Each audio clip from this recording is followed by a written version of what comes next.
Tengan todos y todas muy buenas noches. Sean bienvenidos a este espacio de las Jornadas Internacionales de Literatura Andrés Bello, que al menos pues en estos escenarios ya empieza a llegar a su final. Mañana tendrán algunos eventos ya en el Peñol con los amigos que ahorita seguramente al final les comentarán. Bueno, es para mí muy grato y también un honor poder estar acompañando y ser tal vez excusa para conversar con estas mujeres, dichoso entre las mujeres yo aquí. Muy interesante poder conocer la palabra de ellas alrededor de alguna variedad de temas que seguramente nos van a enriquecer mucho. Yo quisiera introducir un poco esta conversación porque metodológicamente la idea es que yo voy a hacer una pequeña introducción a partir de dos ideas que propone la conversación y que toma un concepto del maestro Manuel Zapata Olivella, del que estos días teníamos la oportunidad de conversar, y luego a partir de una excusa, a partir de algunas lecturas que yo he hecho de ellas, algunas cositas que rastreé y creo que pueden ser un puntapié para que ellas nos cuenten esa experiencia y también reciten y lean sus trabajos, pues tengamos una conversación con ellas. Y al final daremos la palabra también al público para que si alguien quiere hacer alguna pregunta o quiere también manifestar alguna impresión. Bueno, este conversatorio lleva como por título el concepto de trietnicidad. Y es un concepto bastante particular porque es un concepto que asocia, según Zapata Olivella, ese elemento del mestizaje, una mezcla entre lo blanco, lo indígena y lo negro. Pero hay una definición puntual y yo la quiero leer textualmente para no cometer ninguna falta y es propia del maestro Zapata Olivella de cómo define la trietnicidad. Y ya van a ver lo interesante que hay ahí, sobre todo porque creo que este tipo de conversatorios, y no solamente este conversatorio, sino las octavas jornadas que se han dedicado a este tema de la ancestralidad, dan una respuesta muy interesante a lo que el maestro Olivella decía. Dice el maestro Olivella sobre el concepto de trietnicidad. La trietnicidad son intercambios culturales obligados que se dieron entre españoles, africanos e indígenas, según unas reglas de juego que determinaron que indios y esclavos fueran dominados y supeditados al blanco. Esa definición es bastante particular porque si ustedes seguramente lo habrán visto, si se han acercado a la obra del maestro Germán Arciniegas, yo me atrevería a decir que hay un choque, una ruptura entre Arciniegas y la obra, por ejemplo, de Zapata Olivella como Changó el Gran Putas, ¿cierto? Y allí esa discusión nos muestra esto, y eso es lo que Zapata Olivella trata de plantear, sobre todo pues buscando una perspectiva pluriétnica y más en un país como el nuestro, donde por ejemplo ayer hablábamos de los asuntos de las comunidades indígenas, hoy tendríamos que hablar de las comunidades afrocolombianas, por ejemplo, que solo hasta el año de 1993 pudieron acceder, por decirlo de alguna manera, a tener una ley como la Ley 70, que genera una gran cantidad de beneficios, pero también nos implica una gran cantidad de retos. Entre ellos, por ejemplo, la Ley 70 habla de una cátedra afro para las instituciones educativas, cosa que no existe, ¿cierto? Muchos de los que estamos aquí pues no vimos cátedra afro, y menos los que están ahora en los colegios. Entonces es también una deuda con una tradición que el mismo Zapata Olivella también denunció hasta el día de su muerte en el año 2004. Pero yo quiero cerrar esta introducción diciendo que lo que Zapata Olivella nos plantea en ese asunto de la trietnicidad y el protagonismo que de los años 60 y 70 han tenido las comunidades étnicas, no solo en Colombia, sino en el mundo, nos ha llevado a que hoy podamos consolidar un proyecto de las ciencias sociales que se llama la poscolonialidad, ¿cierto? Ese es un tema creo que muy interesante, que los invito a que ustedes exploren, que viene de los lugares como la India, del África y una gran cantidad de lugares y de teóricos que se han dedicado a trabajar en eso, y yo creo que esto que estamos haciendo hoy acá es un ejercicio de poscolonialidad. Bueno, dicho eso, entonces yo voy a presentar una a una a nuestras invitadas y a cada una de ellas con una pequeña pregunta y una introducción alrededor de algo de lo que yo busqué de ellas para que ellas nos cuenten sobre eso y se explayen también sobre otras cosas. Mi pregunta simplemente, como decía al inicio, será una excusa para conversar. Quiero empezar aquí con Nancy Serna Foronda, que bueno, le decía ahora que nos tuvimos la alegría de conocernos, sí, de vernos sin conocernos y conocernos viéndonos, ¿cierto? Nancy es licenciada en etnoeducación, una de las propuestas que tiene en este país la Universidad Pontificia Bolivariana con el Instituto Misionero de Antropología. Ahora está haciendo su especialización también en educación, ¿cierto? Y bueno, yo he tenido la alegría de ser profesor en ese programa, no coincidimos, pero ella estuvo allí. Y en esas búsquedas que hacía yo de ella, Nancy en el año 2019 se convirtió en una heroína del programa de etnoeducación, porque en 2019 Nancy fue invitada a que viajara a los Estados Unidos para participar de un congreso que fue un encuentro de mujeres transformadoras. Y yo le quiero preguntar a Nancy sobre esa experiencia en Estados Unidos para que ella nos cuente cuál fue el mensaje que ella dejó allí y que alrededor de eso nos plasme su experiencia y si quiere leer algo también. Pero ¿por qué les pregunto eso? Porque hay una cosa muy bella en Manuel Zapata Olivella, y es que una de las cosas que Manuel Zapata Olivella le cambió la vida fueron los viajes.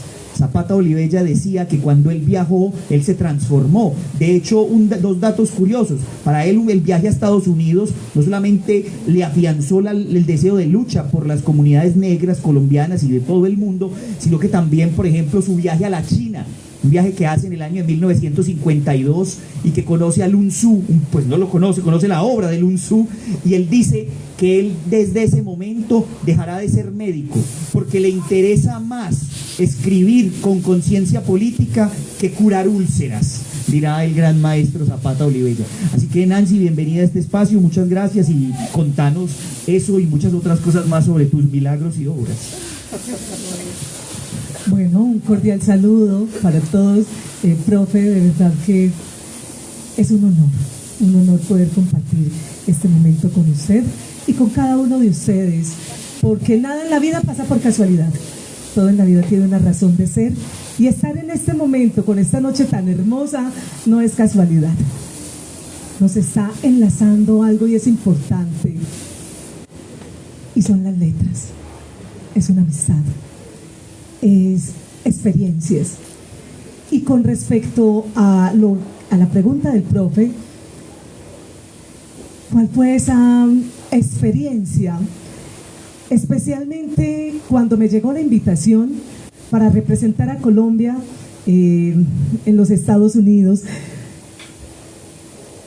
la pregunta que me hacía era, pero si una mujer rural, una mujer, digámoslo así, una mujer negra, porque realmente no se ven esas oportunidades, hablándolo pues desde la trinidad. Y yo decía, Dios mío, entre tantas mujeres que habemos en Colombia, esta invitación para mí es por algo, es porque realmente he colocado mi semilla en la educación, en lo social, como presidenta de Junta de Acción Comunal durante 10 años, en mi comunidad, en la vereda San Andrés, y a su vez en la parte cultural, porque desde hace 4 años, Dios, la vida, mi familia me ha brindado esa oportunidad de llevar de generación en generación la parte artística, el sainete, la danza, la poesía, la música.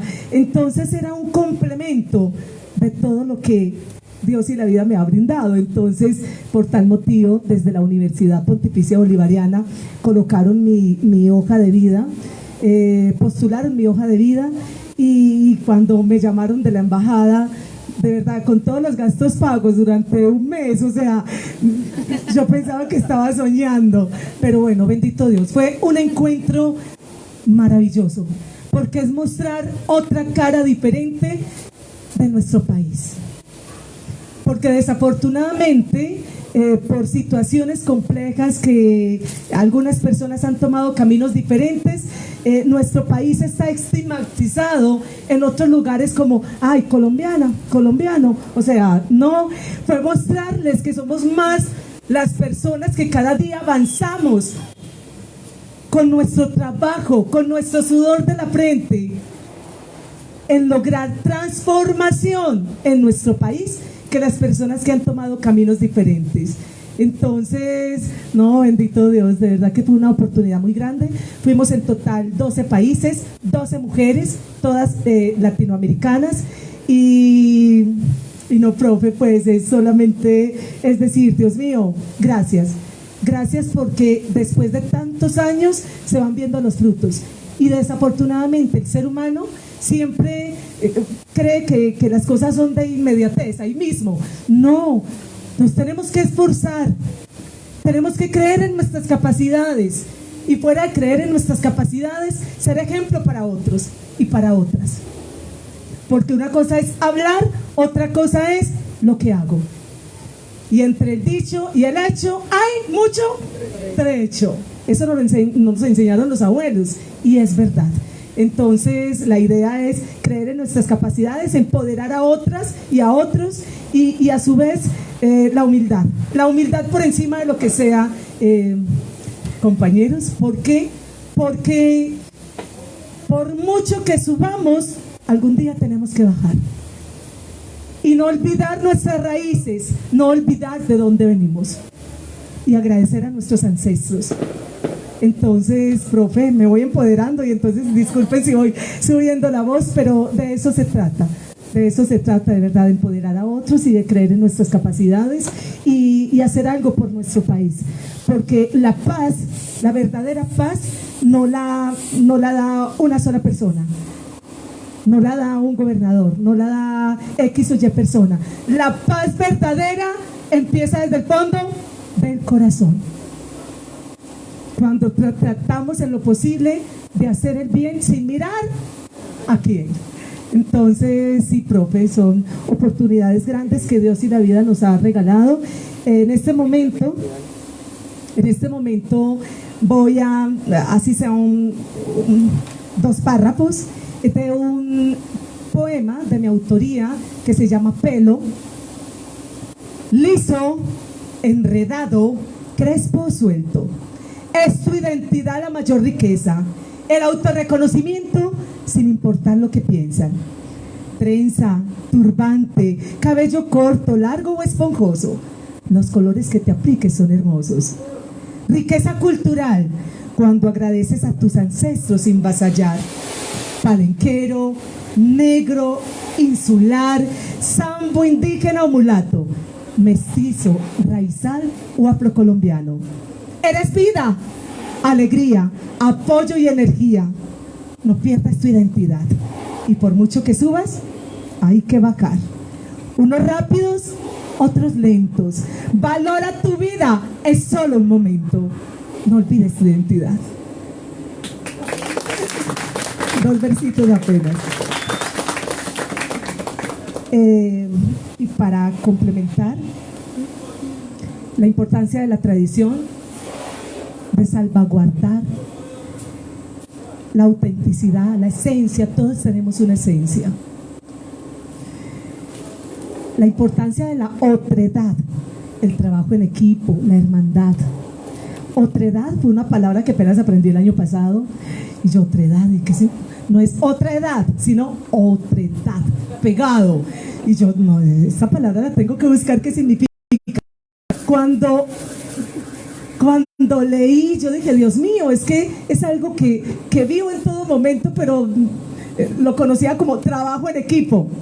Otredad, la importancia del otro, la importancia de la diversidad, la importancia de amarnos como hermanos, porque somos muy dados a que nos alaben. No, Dios mío, es el momento, vivir la vida, porque no sabemos ni cómo, ni cuándo, ni dónde. La muerte está tan convencida de su victoria que de ventaja. Algún día nos va a alcanzar. Entonces vivamos de la mejor manera este momento. Y la importancia del autorreconocimiento, del empoderamiento, y el que no conoce sus raíces, desconoce completamente su historia. Muy reconocida también aquí en el ámbito de la poesía y de la literatura.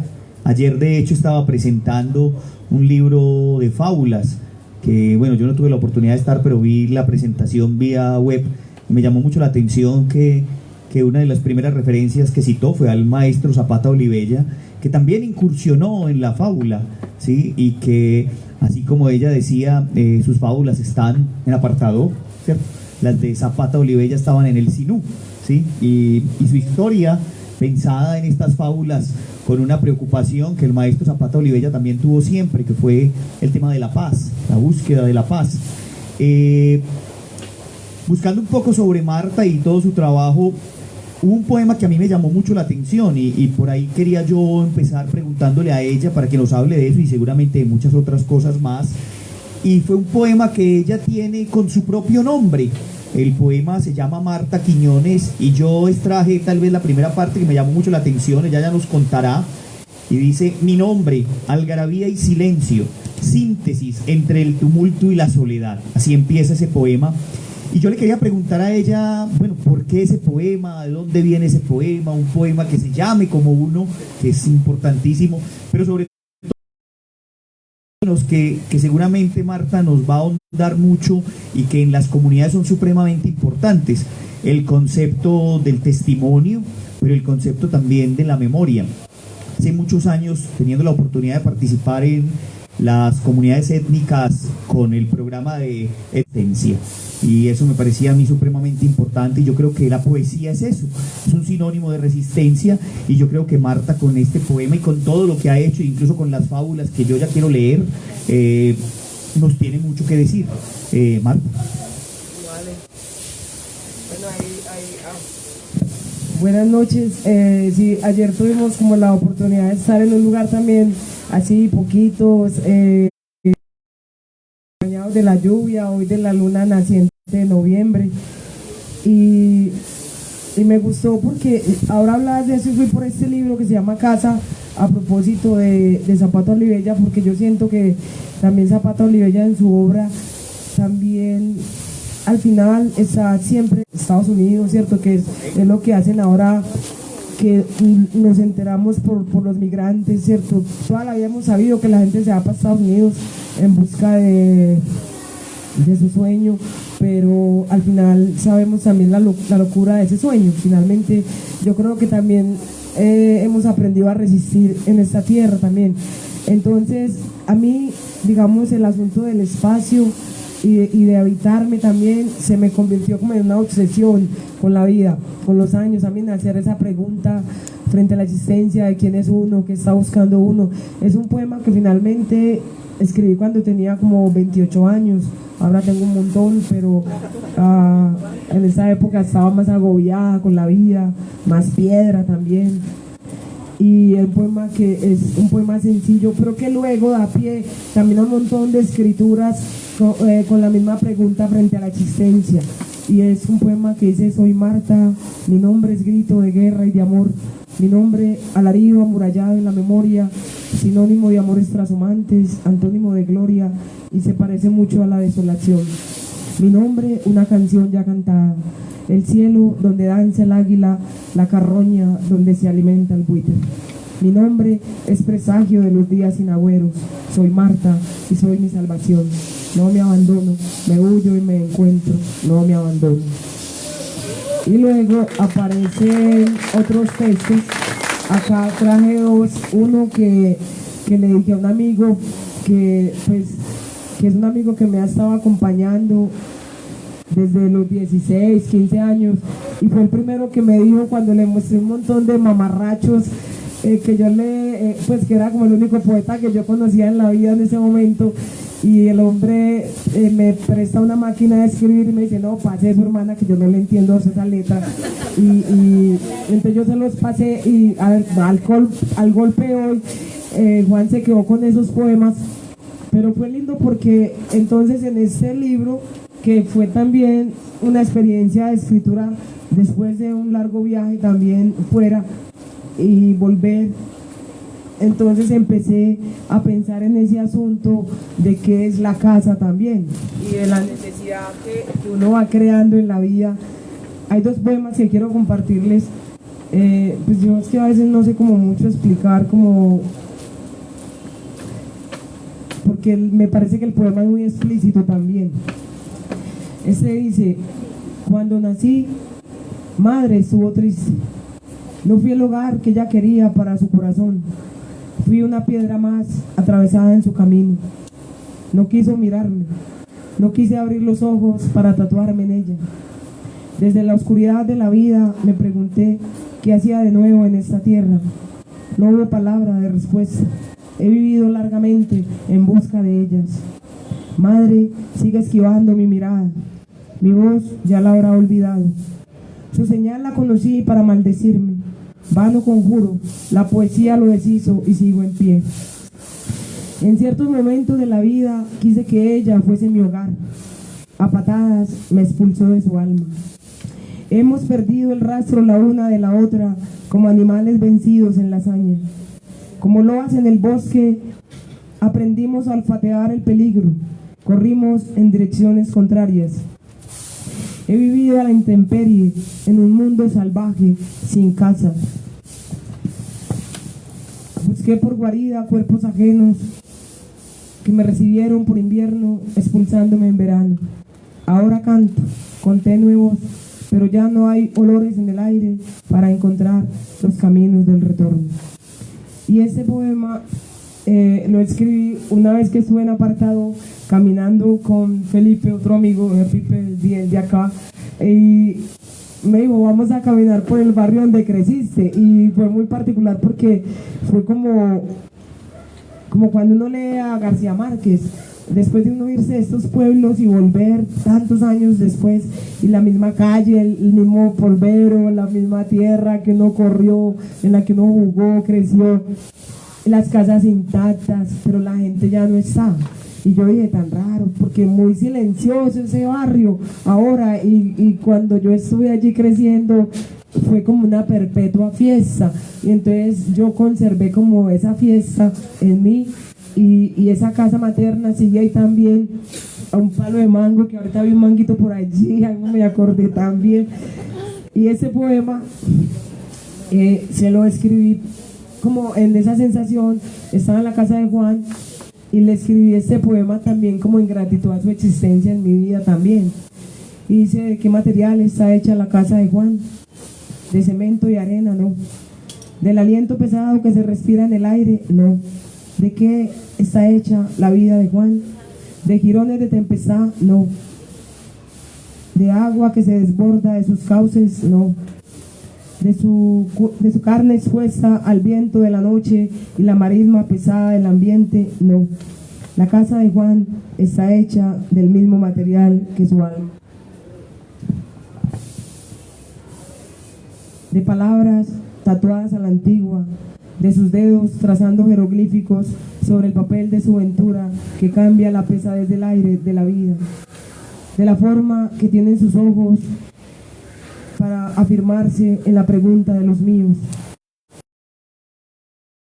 Está hecha de la arena que se ha acumulado desde años en el patio de la amistad, de los silencios que hemos compartido y amasado con lágrimas de desesperanza. ¿De qué estamos hechos quienes somos argamasa de los sueños de Dios? Estamos hechos de su casa. Estamos a la espera de ser barro para que ellos sean la mano que esparza en el viento la ceniza. ¿De qué material está hecha la casa de Juan? Del número infinito que ha rondado cada instante de los siglos, donde los hombres han hollado con sus dedos la arena de los desiertos, la humedad de los bosques. La casa de Juan está cimentada con meteoros que aún no terminan de descender a la tierra. Casa de puertas abiertas a mis pies de peregrina. Casa donde descanso del hastío de los hombres y de los días. Entonces es como eso, un asunto ahí como de siempre buscar como un asilo también en el corazón de los amigos y en el corazón mismo de la vida y de las palabras. Entonces como que ahí he trasegado y ahí he afirmado mi existencia. Gracias, Marta. Me haces pensar, bueno, El maestro Humberto Senegal escribe relatos breves, dice una cosa muy bella sobre, bueno, o dicen de sus cuentos y de sus relatos breves que son relatos atómicos, los de Humberto Senegal. Yo creo que los de Marta son en verdad relatos atómicos, que dejan una bomba para todos. Yo quiero a continuación darle la palabra a Yadira Vidal, leyendo también un poco y explorando algunas de sus obras. Me encontré con un texto que me llamó mucho la atención, que ella va a recitar y que será bastante interesante poderlo escuchar y prestarle bastante atención, porque ahí hay muchas cosas, ¿no? Ese texto se refiere al Darién, se llama Darién, y ahora que estamos viendo en las noticias todo lo que está pasando en el Darién, pues uno piensa a veces como en el horror, en lo dantesco, en lo complejo que puede ser atravesar esa selva para todas las personas. Uno ve los reportajes y todo lo que hay allí, pero también en ese poema de Yadira hay unas imágenes muy bellas. A mí me pareció algo muy hermoso, y sobre todo quiero quedarme con una frase para dar la palabra a ella y para que recite el poema, y que todos le prestemos bastante atención. Y ella en ese poema habla de el entierro del ombligo.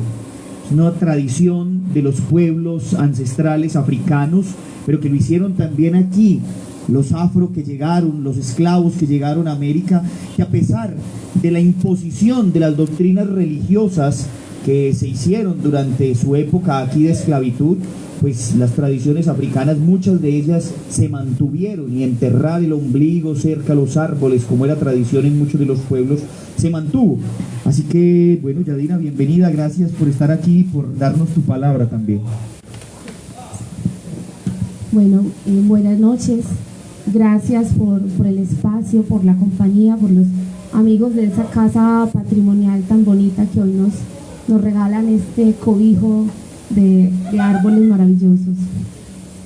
Bueno, yo quiero irme un poquito más atrás en el tiempo antes de responder eso, porque vine pensando en clave de Zapata Olivella. Yo soy antropóloga, pero a mí no me enseñaron a Zapata Olivella en la universidad, y esa es una deuda que yo creo que tienen muchos de mis profesores cuando vimos materias en las que tendría que haber visto a Zapata Olivella. Y pienso, para darle como respuesta al final de lo que me acabas de preguntar, quiero retomar la historia y pensar cuando a uno le dicen África, lo primero que uno piensa, y yo voy a responder por los colombianos, es esclavitud. Es la primera palabra que piensa la mayoría de la gente, porque eso fue lo que nos enseñaron, ¿cierto? Eso fue lo que nos trajo la mayoría de la educación. Y yo creo que ese es un reto grande que tenemos que deconstruir nosotros. Porque si hay un continente grande, el continente más importante que tenemos es el africano. Y el imperio, la civilización, más grande en su momento, que fue el antiguo Egipto, la palabra egipcia significaba Kemet, que era tierra negra. Entonces, cuando pensamos en África y cuando pensamos, hay un montón de grandeza que se está desconociendo. Las civilizaciones más importantes, los fenicios, los cartagineses, estaban en ese continente, así que cuando llegó aquí, ¿cierto? Toda la gente que vino de África, lo que nos vino realmente fue una riqueza cultural tan grande, tan enorme, que a día de hoy nosotros no hemos podido dimensionar. Entonces es también como la tarea que tenemos, ¿cierto? Que todos en esa reflexión de pensar que nos llegó alimentación, nos llegaron costumbres, saberes, milenaria, porque eran milenios de sabiduría, milenios, era gente que ya conocía la geografía, era gente, ahora que estamos cercanos a la Navidad y a uno la Biblia le enseñó a los Reyes Magos, uno de esos reyes era y no era un mago, en realidad era un astrólogo, un científico que llegó, ¿cierto? Entonces así nos han ido educando y así nos enseñaron, y entonces es una historia que nos borran y nos cuentan por partes, y es una tarea que tenemos nosotros de decodificar. A mí me parecía muy curioso cuando me acerco a la obra de Zapata Olivella y empiezo a mirar muchas cosas de él. Su mamá era una mujer de origen zenú, como mi abuela. Mi abuela era zenú y era negra. Era hija de un negro con una indígena. Y mi abuelo sí tenía por allá un ancestro español. Pero finalmente esto fue lo que, cierto, lo que dio la malteada genética que soy yo finalmente. Y mi abuelo, mi bisabuelo, migra al Darién cuando en esa zona del Darién puntualmente habitaban los Kuna. Entonces él los encuentra y les pide permiso, y ellos les muestran como las tierras libres que podían ocupar en ese momento. Y bueno, a día de hoy nosotros colindamos en el resguardo con ellos, y hubo una cercanía de crecer viendo muchos rituales que nos permitían, porque éramos cercanos, éramos amigos, conocidos. Y los indígenas sembraban, yo recuerdo, cerca, sus caminos eran unas cacauteras, y uno caminaba y ellos barrían los caminos, era bien bonito, para que uno caminara, para que las culebras no nos picaran. Pero yo no crecí solamente con indígenas. Yo me acuerdo que me llamaban y me decían: traiga a la niña para que salte porque el niño tiene pujo. Entonces me ponían a saltar a los muchachitos para que el pujo se les quitara. Y bueno, y crecí con toda la sabiduría de tener las ciénagas de Marriaga, los consejos comunitarios. Eso es Colombia, ¿cierto? Eso somos nosotros, diversidad. Entonces, da la casualidad que me vuelvo antropóloga, luego estudio y empiezo con un tema de buscar y de entender mis raíces, algo lo que decía Marta ahorita. Uno quiere como entenderse, porque yo tenía esa dualidad. Yo decía, yo me siento muy afro, pero el pelo no me ayuda, y me hice permanente. Llegué crespa a mi casa y me dice mi hermanito: ¿usted qué se hizo? Yo me crespo el pelo. Y me dice, me sacó plata y me dice que vaya que le quiten eso, que quedó muy fea. Pero es un asunto que yo lo recuerdo jocosamente, pero es uno buscándose, ¿cierto? Uno intentando encontrar esas raíces. Y luego fui creciendo y fui entendiendo muchas cosas, y alguien en algún momento me dijo: ¿tú por qué escribes de los indígenas del Darién si tu abuela era zenú? Pero tuve la fortuna, ¿cierto?, de revisar todo ese tema arqueológico y de darme cuenta que cuando hablamos de cacicazgos, los cacicazgos indígenas, hablar del Darién y del Chocó es realmente muy, muy complejo, porque lo último que nosotros tenemos es lo que nos contaron los cronistas, a su manera, en su interpretación, y ahora el registro arqueológico está haciendo un trabajo más juicioso de poder entender que eran pueblos que tenían un parentesco amplio, redes grandes de parentesco, de intercambio permanente. Entonces nosotros vamos a encontrar en el Darién, en Urabá, la misma cerámica que se encuentra en muchas partes de Sincelejo, de Córdoba, y uno dice, venga, estamos hablando de lo mismo, y ya puedo sacar pecho y digo, no señor, ya mi abuela también caminó por acá. Y empieza uno a encontrarse, a entender lo que es esa casa que decía Marta, y bueno, yo creo que le da a uno un poco más de satisfacción y una necesidad de reivindicar lo que somos, de sentir orgullo por esa grandeza, porque los pueblos que habitaban esta tierra eran pueblos grandes. Los mayas ya tenían el papel cuando los españoles llegaron, era gente que hacía impresiones, eran astrólogos, predecían eclipses, era una sabiduría tan grande, tenían la noción del cero. Nos podemos quedar hablando aquí yo creo que toda la noche, ¿cierto? Pero bueno, eso finalmente me hizo reflexionar y en el legado, mis sobrinos, los que vienen, decirles, es importante que nosotros sepamos lo que somos y que reconozcamos el valor de lo que somos. Estuve en México en la UNAL y entonces fui, traje artesanías y le traje un vestido a mi sobrina y ellos son dos, uno tiene 9, la otra tenía 7 y la niña se puso el vestido, un vestido que compramos en Texcoco, bordado muy bonito, y el otro, que es más blanquito como monito, le dijo, ah, ese vestido de indio. Y ella me miró así como conmocionada, ¿cierto? Y se le achocolataron los ojitos y se puso muy incómoda y me dice, tía, Santiago me está diciendo que mi vestido es de indio. Yo le dije, sí, mi amor, es un vestido indígena. Entonces le conté cómo lo tejieron, ¿cierto? Y le conté lo importante que eran los telares indígenas y cómo se hacían, y el manejo del algodón, que nuestros pueblos lo sabían, lo conocían, que eran grandes tejedores, y otras cosas. Entonces ella lo miró y le dijo, sí, Santiago, mi vestido es indígena, pero es importante. Y yo se lo cuento en muchos espacios porque a mí me conmovió profundamente eso. Tenemos que entender que nuestras raíces son importantes. Como hablé tanto, yo solamente voy a declamar Darién. Nací en el Darién, donde la selva se explaya, revelando la delgada línea que separa el mundo de los pájaros y el hombre.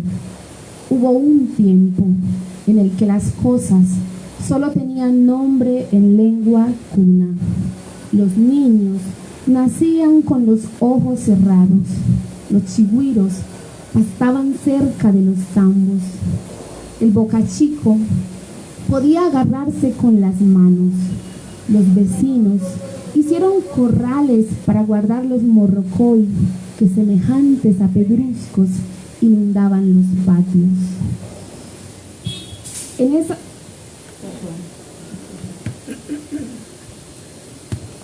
En el río nadaban extrañas mujeres con quienes los mancebos o solitarios copulaban.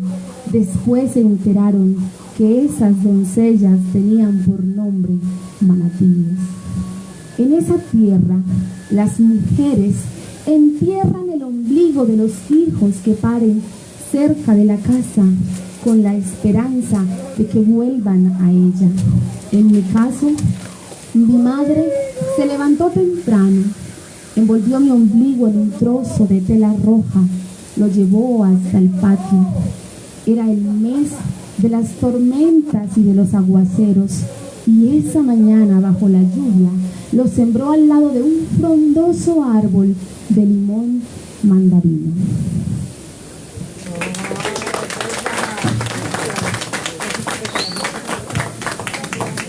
Bueno, es de esos poemas y de esas obras que yo creo que tienen que releerse muchas veces, y a mí me impactó bastante cuando lo leí estos días para tratar de preparar este encuentro. Así que muchas gracias, Yadira, por ese regalo. Vamos a continuación a acercarnos a un referente muy bello. Ayer tenía la oportunidad, pues también, que nuevamente agradezco a los amigos de la GILAB que me invitaron a poder moderar estos conversatorios, y hablábamos con algunos maestros indígenas del Putumayo, del Cauca, y ayer el maestro Chicangana le preguntaba yo sobre los jarawi, que eran estos cantos quechuas que las comunidades incas al día de hoy todavía en el Perú y en muchas de las zonas colombianas también, o de los territorios que habitaron estos pueblos, siguen utilizando como un canto ritual. Decíamos un poco que así como las danzas de pueblos tan lejanos como los maoríes, son ritos que nos cuentan cosas, que nos invitan, que nos dan la bienvenida, que hacen un llamado a la guerra, que hacen un llamado al convite, que es un canto al funeral, etcétera. Esa riqueza también la tenemos en los alabaos, en los arrullos, que ha sido una de las tradiciones de la comunidad afro en el mundo.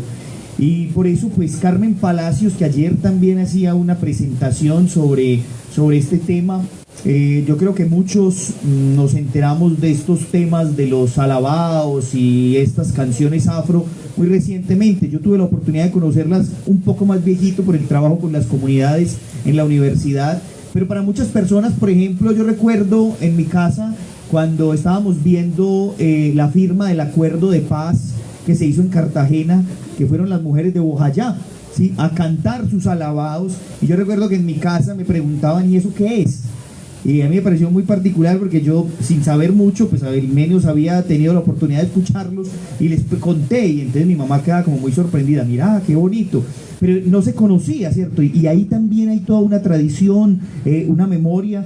Pues yo creo que Carmen tendrá mucho para decirnos, contarnos, pero a mí sí me llama mucho la atención también esos alabados y esos arrullos que se hacen, por ejemplo, en los funerales, ¿no? Y sobre todo en los de los niños, en los gualí o en los chigualos. Ya Carmen nos va a contar sobre eso y obviamente nos va a cantar y nos va a animar para que ese elemento de las cantadoras como ella, pues nutran también esta noche con fuego. Carmen, bienvenida. Muy buenas noches para todos y para todas. Como ya les dijeron, mi nombre es Amelia Palacios Hinojosa, soy cantadora de música ancestral y tengo pues un grupo también que hacemos presentaciones, puestas en escenas sobre nuestras tradiciones ancestrales. Hablando de los alabaos, como dice, el levantamiento de tumbas son tradiciones de vida sostenible, son reserva de protección del mundo. El alabao es una forma de conexión con las energías mayores del equilibrio del universo que se revela en la historia. El alabao es cantar con el color de la voz, es besar el universo con la mirada y abrazar el recuerdo con la ternura de la memoria. El alabao nos hace llorar porque nos hace sensibles en un mundo cruel. El alabao me hace recuperar la piedad en la humanidad. El alabao es danzar con la voz, y con la cadencia del canto que acompaña al difunto o la protesta social recorriendo los pasos de la dignidad. Bueno, entonces ahí este es un compilado de ciertos conceptos de lo que son los alabaos.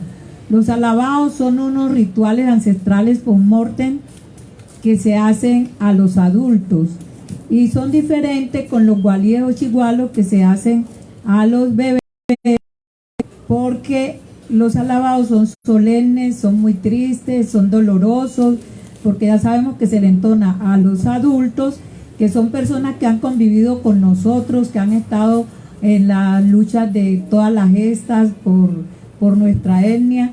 Entonces,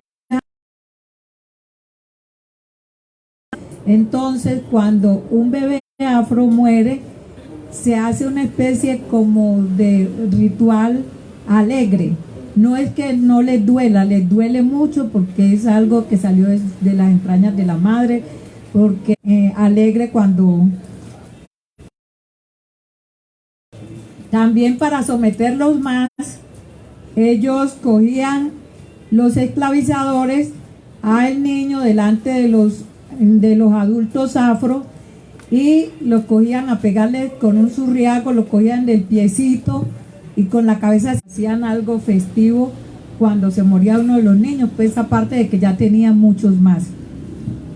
Entonces, ahorita podemos aquí con Lizzy, mi nieta, a quien he pasado el legado, podemos entonar un alabado.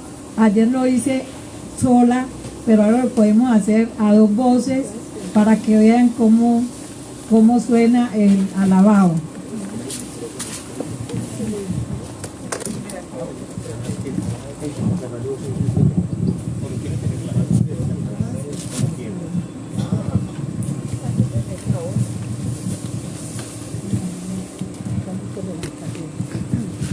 Bueno, entonces vamos a entonar cómo es que relampaguea, y este alabao pues es muy diciente y espero pues que sea...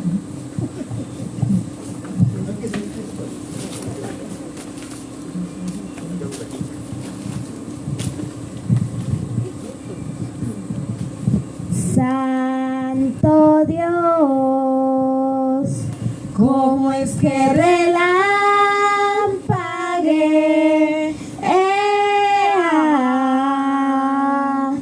Santo Dios, ¿cómo es que relampague?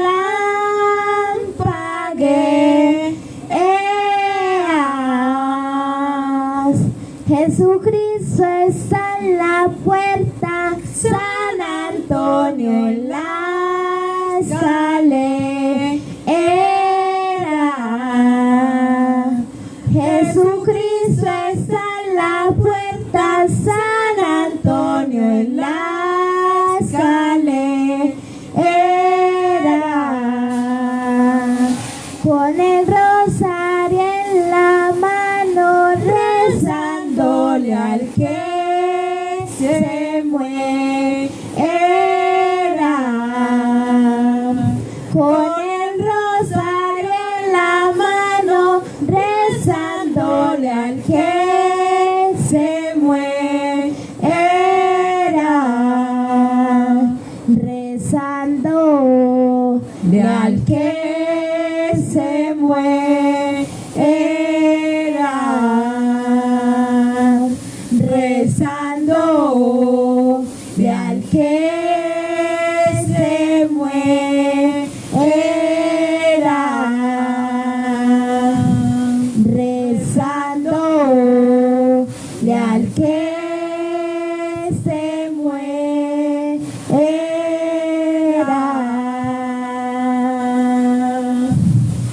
Bueno, entonces, miren pues los solemnes que son los alabados y así pues por el estilo, muchos otros que ayer entoné varios.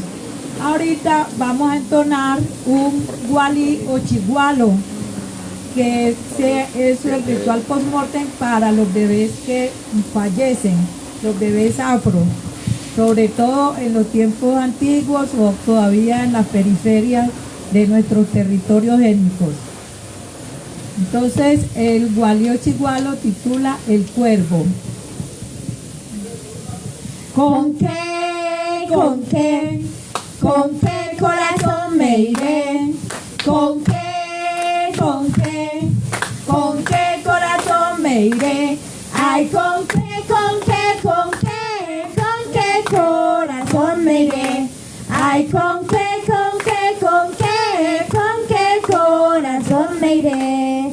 Si quieres mirar al cuervo, váyase de madrugada. Si quieres mirar al cuervo, váyase de madrugada y verás cómo es que baila el cuervo con su cuñada. Y verás cómo es que baila el cuervo con su cuñada. ¿Con qué corazón me iré? ¿Con qué corazón me iré? Ay, ¿con qué corazón me iré? Ay, ¿con qué corazón me iré? Si quieres mirar al cuervo, váyase de mañanita. Si quieres mirar al cuervo, váyase de mañanita y verás cómo es que baila el cuervo con su hermanita. Y verás cómo es que baila el cuervo con su hermanita. ¿Con qué corazón me iré? ¿Con qué corazón me iré? Ay, ¿con qué corazón me iré? Ay, ¿con qué corazón me iré? Si quieren mirar al cuervo, váyase con sus zapatos. Si quieren mirar al cuervo, váyase con sus zapatos y verás cómo es que baila el cuervo con sus zapatos. Y verás cómo es que baila el cuervo con sus zapatos. ¿Con qué corazón me iré? ¿Con qué corazón me iré? Ay, ¿con qué corazón me iré? Ay, ¿con qué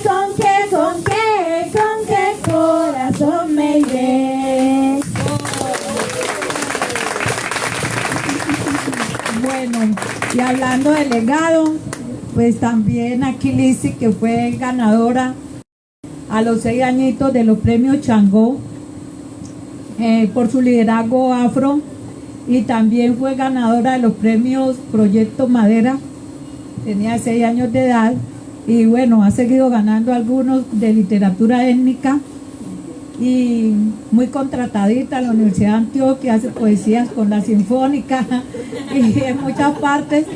Sí, a veces la contratan del grupo solo a ella para amenizar algún evento. Entonces puede ser con las canciones o puede ser con las poesías. Entonces ella les va a declamar una poesía titulada Me gritaron negra.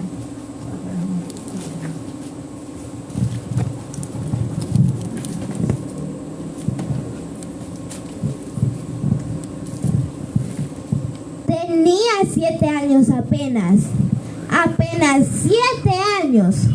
¿Pero qué 7 años? No llegaba a 5 siquiera. De pronto unas voces en la calle me gritaron: ¡Negra! ¡Negra! ¡Negra! ¡Negra! ¿Soy acaso negra?, me dije. Sí. ¿Qué cosa es ser negra? Negra. Y yo no sabía la triste verdad que aquello escondía. Negra. Y me sentí negra. Negra. Como ellos decían. Negra. Y retrocedí. Negra. Como ellos querían. Negra. Y odié mis cabellos, mis labios gruesos, media peinada y mi carne tostada. Y retrocedí. Negra. Y retrocedí. Negra. Y pasaba el tiempo, y siempre amargada, y seguía llevando a mi espalda mi pesada carga. Y como pesaba, me lacié el cabello, me empolvé la cara, y entre mis entrañas siempre resonaba la misma palabra: negra, negra, negra, negra. Hasta que un día, y retrocedí, que iba a caer. Negra. Sí, negra soy. Negra, negra, negra soy. Negra, sí. Avanzo segura, al fin. Avanzo y espero, al fin. Y bendigo al cielo, porque quiso Dios que el negro sabache sea mi color. Negra soy, ¿y qué? Gracias.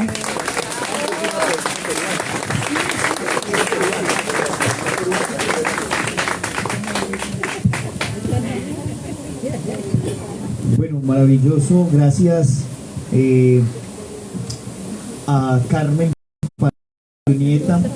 Bueno, vamos a hacer una cosita, vamos a darle una entradita a cada una de nuestras invitadas para que vuelvan y canten ahorita ellas. Aquí van a recitar también algo, es la última entradita de recitaciones y cantos, y ya para que podamos entrar un poco a conversar con el público. Entonces, vamos a...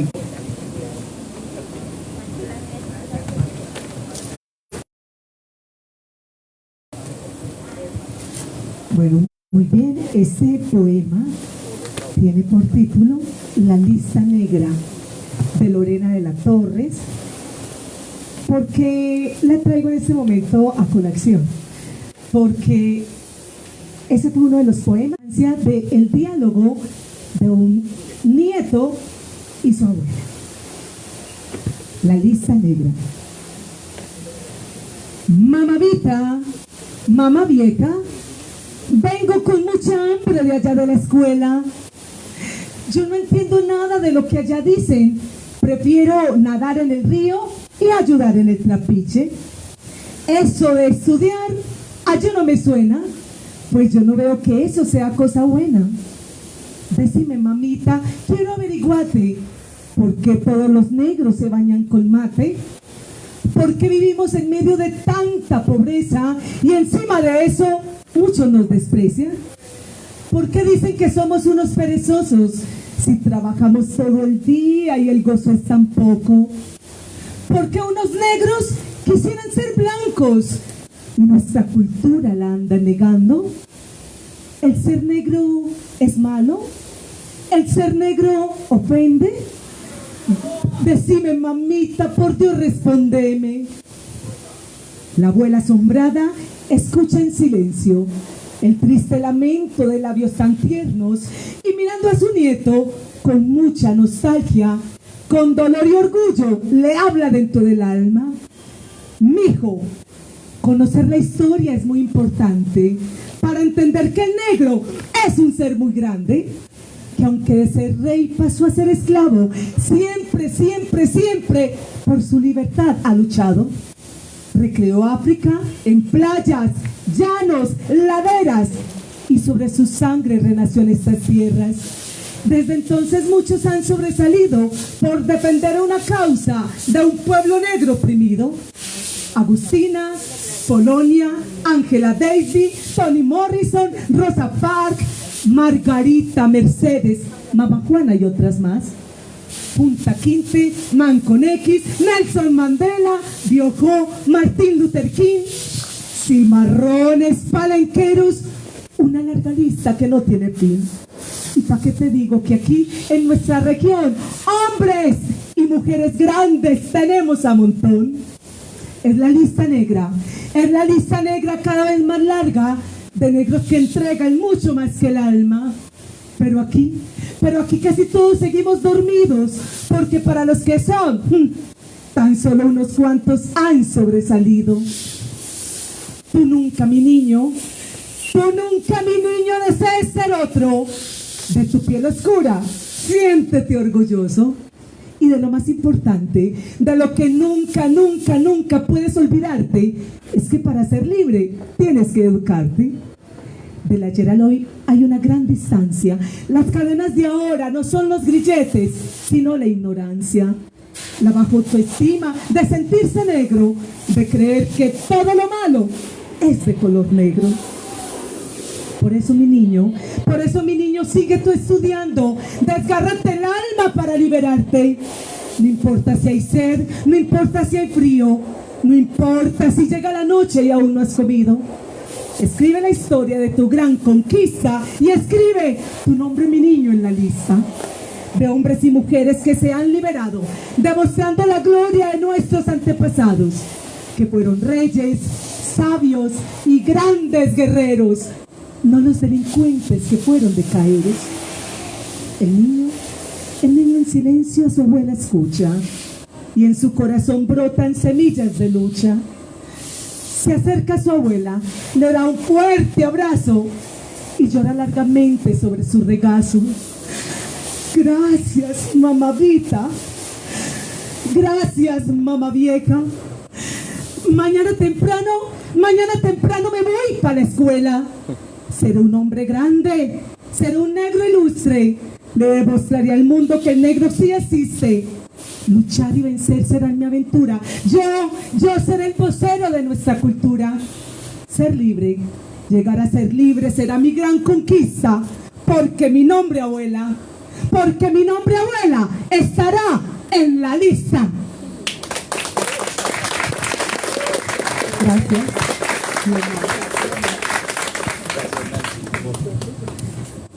Vamos a continuar aquí para darle la palabra a Marta para que hagamos aquí una intervención. Marta, al frente, como a la tarea. Bueno, no, pues aquí yo sorprendía con esta muchacha. Pero bueno, yo creo que las niñas de este país, de esta ciudad, cada rato nos sorprenden. Estos días también nos sorprendió una chiquita aprendiéndose poemas y va a las escuelas y los declama y toda así, toda empoderada. Raquel, se llama Raquel. Muy linda Raquel. Entonces yo me digo, bueno, si las niñas de esta ciudad están también conectadas con la poesía, con la tradición. Cuando estaban hablando, le decía yo al compañero Mauricio que me acordé de Toni Morrison, que la nombró la compañera Nancy, porque Toni Morrison tiene una novela. Toni Morrison es la primera mujer afroamericana que es premio Nobel. Murió que hace 2 o 3 años, o 4 o 5 o 6 o 7, yo qué sé, ya se murió. Ya, pero digamos, ella se murió, su cuerpo realmente, porque además ya lo dijeron, el cuerpo de todos se va a podrir igual. Pero Toni Morrison nos dejó una novela fundamental que se llama Beloved. Y bueno, incluso ahora no aparecía en español y ahora aparece, ahora ya la está vendiendo, bueno, la venden en las librerías. Y estaba hablando de la editorial, pero no importa las editoriales, sino que yo nunca encontré esa novela en español y quise aprender inglés para leerla y no va a poder escribir mi nombre en las listas porque no aprendí inglés nunca. Pero me estaba acordando porque yo también hace muchos años hice un viaje a África y luego cuando regresé pensé que si no volvía a salir de este país, de esta ciudad, de estos barrios donde vivo, no importaba, porque ya había visto y me había conectado con eso que tú hablabas ahora y sentías, y yo lo sentía igual en mi sangre, y es esa herencia que está ahí, inevitable. Bueno, yo sí nunca he querido blanquearme. Yo sí tuve que asumir mi rol de ser negra en una ciudad racista también y clasista, y siempre me decían que pues yo como era poeta, sabiendo que era negra, o sea, que cómo iba a ser para sobrevivir en un mundo donde la poesía estaba negada para las negras y para los pobres y para todo el mundo, excepto para los que se creen blancos también, que ese tampoco lo son, pero bueno, se la creen también. Entonces yo recuerdo que yo siempre guardé silencio ante eso, porque siempre tuve como una cimarrona, me llamaban, cimarrona, y yo siempre he sido una cimarrona, y con eso he vivido también, y soy feliz también siendo eso, porque creo que esa mujer que también la heredé de mi madre, ¿cierto? Una madre muy conflictiva, tuve también mucho conflicto con ese ser, pero que finalmente ahora le agradezco también ser esto que soy. Además siempre me decían, recuerdo que escribí un poema precisamente porque una vez en apartado, muchos años después de que vine a estudiar realmente, cuando me vine de apartado, vine buscando como la oportunidad de la universidad, solo logré entrar 5 o 6 años después, pero fue una experiencia muy bella también porque finalmente en el camino regresé a apartado para presentar mi primer libro y caminando otra vez por el barrio Vélez me encuentro una vecina y me dijo, oye, pero es que quedas igualita a tu madre. Y yo, ¿en serio? Y entonces me hace el siguiente comentario y me dice, ¿por qué será que lo que más uno odia es a lo que más uno termina pareciéndose? Y entonces, porque ellos siempre sintieron ahí como esa fricción, no sabemos si fue que a mi mamá la violaron y aparecí yo, bueno, no sabemos en realidad. Pues, es como que nadie entendía la relación tan tenaz que teníamos, pero ella me dijo eso. Entonces yo regresé a Medellín y un día estaba caminando por la playa y me senté en una banquita de esas que empezaron a hacer, y yo inicialmente, voy a ver si recuerdo el poema, pero inicialmente yo quise escribirle como una carta, porque yo estaba tan enojada con ella, tan putísimamente enojada, y yo me senté en esa banca a escribir esa carta y empecé como a llorar. Y recuerdo que lloré mucho porque estaba muy enojada. Y vamos a ver si recuerdo el poema, pero es un poema largo también. No tan largo que se vayan a aburrir, no creo, pero dice, vamos a ver si recuerdo, dice, madre. Vamos a ver, yo también tengo buena memoria, ya yo tengo mala memoria y parece que tengo la mala. Pero, no, vamos a ver.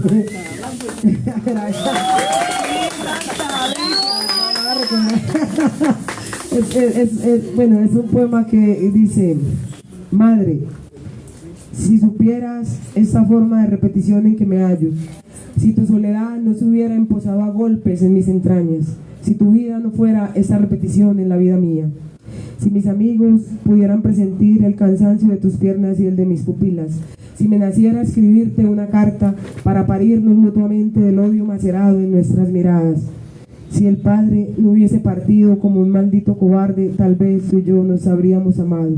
Madre, si hubieras cantado en vez de llorar detrás del árbol de mango que te dio el billete, detrás del árbol de mango que te dio en la casa que te dio el billete de la lotería, si pudieras predecir este dolor infinito con el que me pariste, si tus sonrisas nuevas desvanecieran ese miedo de porvenir, tampoco queda de tu mirada en mi mirada, aunque dicen que nuestro rostro rencoroso es idéntico. Madre, la heredad no es una maldición, la heredad es la heredad del miedo de la vida, de las ganas de ser no habiendo sido. Madre, Ha llegado la hora del duelo del amor. Ha llegado el instante en que todo termina para comenzar a ser, aunque distante a la mirada, nuevo. El olvido no ayuda para nada. Cuanto más lo invoco, más imperecedero se hace.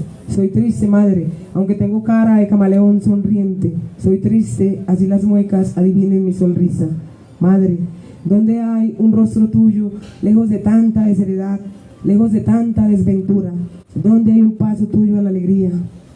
Madre, en fin, ahí se las dejo.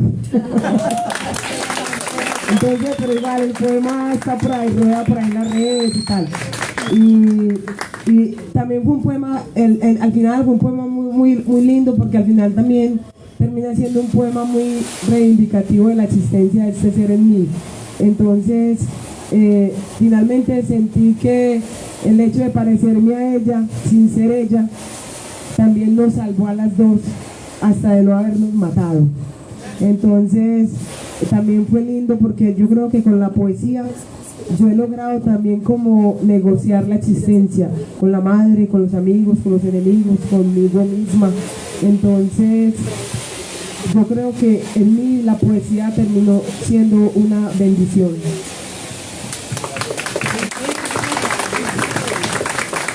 Yadira. Es que eso de aprenderse los poemas realmente no es muy fácil.